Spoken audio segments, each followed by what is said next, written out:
Hey beef lovers, today we're cooking another piece of beef. This was American Wagyu Tenderloin. I grabbed this by accident, and since it had thawed, I decided to go ahead and cook it and juxtapose it to some of the other cuts of beef that you'll see.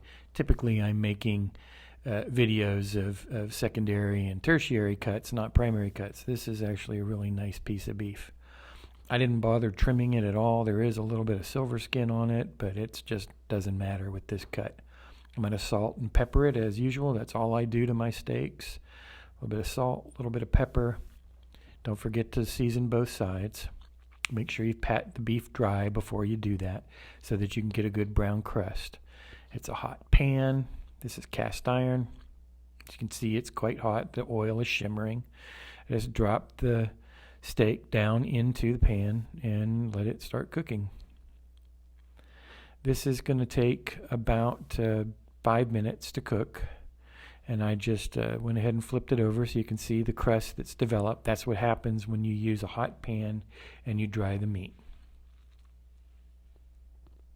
I may not be able to cook the other side quite as well because I don't want to overcook this piece of meat. This is best served medium rare in my opinion, and so I'm going to be sure I pull it out at the right temperature. I typically just touch the beef and see how it feels, and then when I think that it feels like a medium rare piece of tenderloin, I'll pull it out. I've done this for a long time and you can usually tell, but if you're not sure, put a meat thermometer in it and measure the temperature. A meat thermometer will have grades on it that tell you how well done it needs to be for what temperature. Next, I'm just going to slice it. I'm just going to slice it in the direction that's most convenient for me. And as you can see, it's a nice medium rare level of doneness. And I'm going to just put a green sauce on top of it again. This is a sauce that we like to make frequently. I made this once before in my Petite Tender video if you want to see the whole production.